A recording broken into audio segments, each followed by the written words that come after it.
Renungan pagi pulang ke rumah oleh Ellen G. White, 24 Desember 2020. Mari kita berdoa. Bapa kami yang di sorga, Allah pencipta langit dan bumi, laut dan segala isinya, Allah yang maha besar, maha kuasa, sumber segalanya, yang kami sembah selalu melalui anak-Mu yang tunggal, Yesus Kristus. Terpujilah Yesus, anak Allah yang maha tinggi, satu-satunya jalan dan kebenaran dan hidup bagi kami. Pada pagi hari ini kami bersyukur boleh bangun dan berbakti dan sebagaimana mendengarkan nasihat firman-Mu. Kiranya ini menggugah dan mengubahkan hidup kami, agar kami bersedia menyambut kedatangan Tuhan yang tidak lama lagi. Beserta kami sepanjang perbaktian ini, kehendak-Mu yang jadi, ampun kami akan dosa dan salah, karena kami berdoa hanya dalam nama anak Allah yang tunggal, Yesus Kristus, yang adalah Tuhan dan Juru Selamat kami. Amin.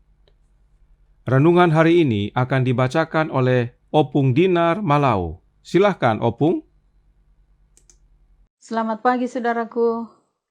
Judul renungan pagi kita pada hari ini, melampaui kekuatan jahat.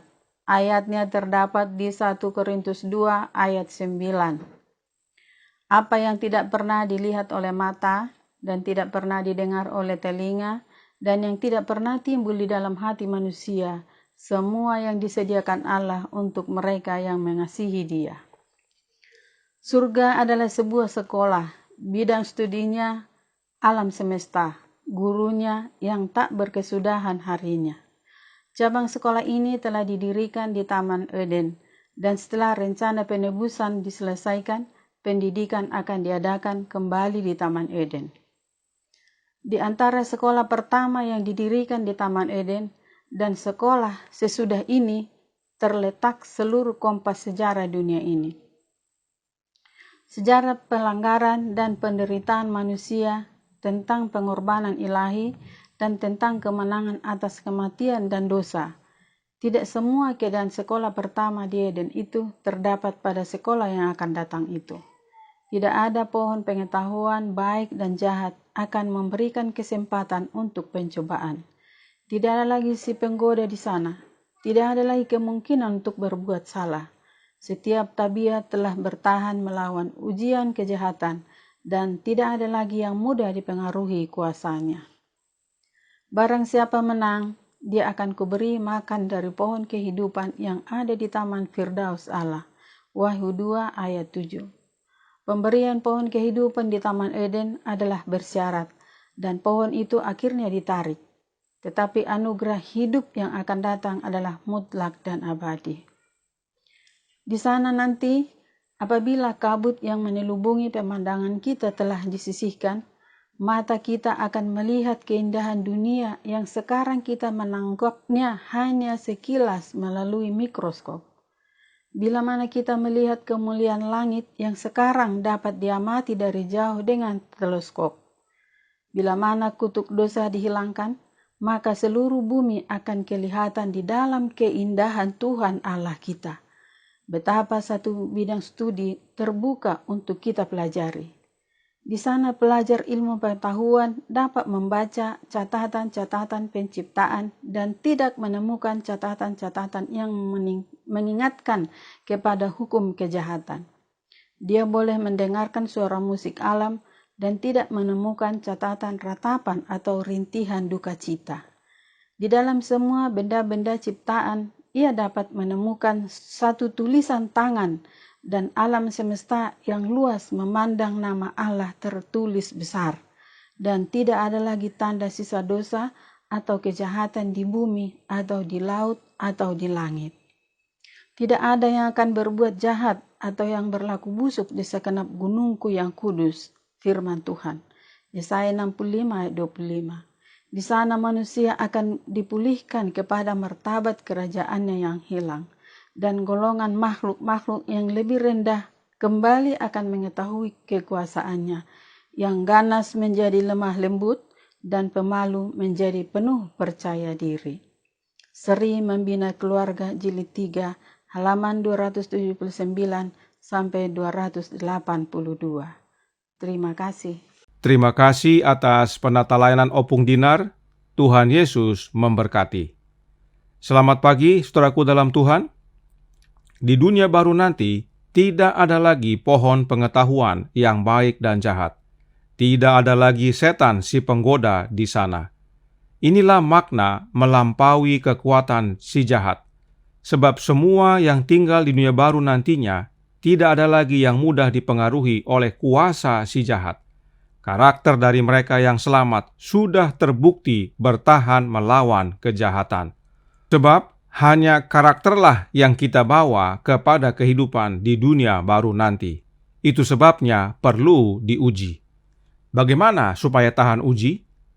To be like Jesus halaman 210 paragraf 4 menyatakan, adalah berhubungan dengan kesulitan yang akan memberi Anda otot dan urat rohani. Anda akan menjadi kuat di dalam Kristus jika Anda menanggung proses pengujian dan pembuktian Allah. Kita menjadi kuat di dalam Yesus. Nyonya White memberikan penjelasan tentang menjadi kuat dalam Yesus ini yang terdapat dalam Review and Herald 28 Juli tahun 1896 paragraf 4 yang menjelaskan, kita perlu sebagai orang Kristen untuk menjaga Yesus selalu di hadapan kita, memandang Dia, pemimpin dan penyempurna iman kita. Setiap jiwa yang berusaha untuk menjadi ahli waris bersama dengan Yesus Kristus harus mempertimbangkan bahwa pekerjaan khususnya selama masa pengujian ini adalah mempelajari karakter Kristus dan menyesuaikan dengan karakter itu. Dia tidak bisa melakukan ini dengan kekuatannya sendiri, tetapi melalui kasih karunia berlimpah yang diberikan Allah. Peningkatan setiap hari akan dilakukan. Mereka yang mau selamat punya pekerjaan khusus, yaitu mempelajari karakter Kristus dan menyesuaikan dengan karakter Yesus. Bagaimana caranya? Bukan dengan kekuatan diri kita sendiri, tetapi melalui kasih karunia yang Allah berikan dengan berlimpah. Apakah kasih karunia Allah itu? Review and Herald April 22 tahun 1884 artikel A paragraf 7 menyatakan, sebagian orang merasa bahwa mereka harus membuktikan kepada Tuhan bahwa mereka sudah dibaharui sebelum mereka dapat menuntut berkat-Nya. Tetapi sekarang mereka dapat menuntut berkat Allah. Mereka harus memiliki kasih karunia-Nya, yaitu kasih karunia Allah. Apa itu? Roh Kristus, untuk membantu kelemahan mereka atau mereka tidak dapat membentuk karakter Kristen. Artinya, kita perlu karakter Kristus untuk membentuk karakter Kristen. Nah, ini kita tidak perlu jadi sempurna dulu untuk menuntut berkat Allah, yaitu kasih karunia-Nya, yang adalah Roh Kristus. Sebab kita tidak dapat mengubahkan karakter kita dengan kekuatan diri kita sendiri. Kita perlu Roh Kristus untuk ubahkan kita. Itu sebabnya sekarang kita bisa menuntut berkat Allah itu, yaitu kasih karunia-Nya yang adalah Roh Kristus. Roh Kristuslah yang menolong kita untuk membentuk karakter Kristen dalam hidup kita. Roh Kristuslah yang mengubahkan kita agar menjadi serupa dengan Dia. Sebab Membina Kehidupan Abadi halaman 51 paragraf 3 berkata, Kristus sendiri akan menentukan siapa yang layak tinggal bersama keluarga sorga. Ia akan menghukumkan setiap orang sesuai dengan perkataan dan perbuatannya. Profesi tidak berarti apa-apa pada saat itu. Tabiatlah yang menentukan nasib. Inilah pentingnya kita memiliki karakter Kristus, sebab Kristus sendiri yang menentukan siapa yang layak masuk surga. Yesus yang menentukan dan Yesus yang menghukumkan. Bisa lihat, saudaraku dalam Tuhan, hanya Yesus yang kita perlukan. Yesuslah segala-galanya bagi kita. Dan Yesus hadir dalam hidup kita melalui kehadiran Roh-Nya, Roh Kristus.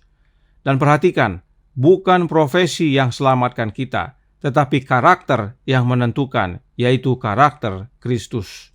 Itu sebabnya Nyonya White menuliskan kalimat berikut ini dalam Signs of the Times November 14 tahun 1892 paragraf 5 yang berbunyi, kecuali Anda memiliki Roh Kristus, Anda bukan milik Kristus. dan tidak akan pernah melihat orang-orang kudus yang ditebus di kerajaannya, yang akan menjadi satu dengan Dia di sorga kebahagiaan. Allah ingin Anda menguduskan diri Anda sepenuhnya kepadanya dan menyatakan karakternya di lingkaran rumah. Nyonya White mengutip Roma 8 ayat 9 yang menyatakan bahwa kita harus memiliki roh Kristus. Kalau tidak, kita bukan milik Kristus. Dan jika bukan milik Kristus, jangan harap bisa masuk sorga, jangan harap bisa bertemu dengan orang-orang yang ditebus nantinya di sana, dan jangan harap bisa menikmati kehidupan di dunia baru nanti. Sungguh amat penting kehadiran Roh Kristus ini dalam hidup kita. Oleh Roh Kristus inilah kita kuat dan bertahan dalam ujian karakter.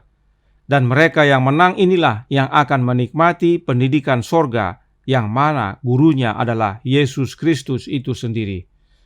Merekalah yang akan menikmati kesempatan indah yang sorga berikan. Karenanya, Spiritual Gifts Volume 4B halaman 150 paragraf 2 menyatakan, kehidupan dan Roh Kristus adalah satu-satunya standar keunggulan dan kesempurnaan, dan satu-satunya jalan aman kita adalah mengikuti teladannya. Dalam melakukan ini, Dia akan membimbing kita dengan nasihatnya dan kemudian menerima kita kepada kemuliaan. Jaminan keselamatan hanya terdapat di dalam Yesus, tidak ada yang lain. Karenanya tinggallah dalam Yesus dan Yesus di dalam kita dengan menerima kehadiran Roh-Nya yang kudus, Roh Kristus dalam hati kita oleh iman. Maka itulah pengharapan akan kemuliaan, yaitu kehidupan kekal. Kristus di dalam kamu, yaitulah pengharapan kemuliaan. Tuhan memberkati, saya bawa dalam nama Yesus. Amin. Mari kita berdoa. Bapa kami yang di sorga, Allah pencipta langit dan bumi, laut dan segala isinya, Allah yang maha besar, maha kuasa, sumber segalanya, yang kami sembah selalu melalui anak-Mu yang tunggal, Yesus Kristus. Terima kasih atas nasihat yang indah ini. Satu-satunya jalan untuk kami boleh menikmati semua berkat-berkat yang Allah sediakan di kerajaan sorga serta dunia baru nanti, hanyalah dengan menerima kehadiran Roh Kristus dalam hati ini. Agar kami diubahkan, karakter kami menjadi serupa dengan Dia, dan tahan uji hingga pada akhirnya. Karenanya tolong kami ya Bapa, curahkan roh anak-Mu dalam hati ini, kehendak-Mu yang jadi, ampun kami akan dosa dan salah, karena kami berdoa hanya dalam nama anak Allah yang tunggal, Yesus Kristus, yang adalah Tuhan dan Juru Selamat kami. Amin.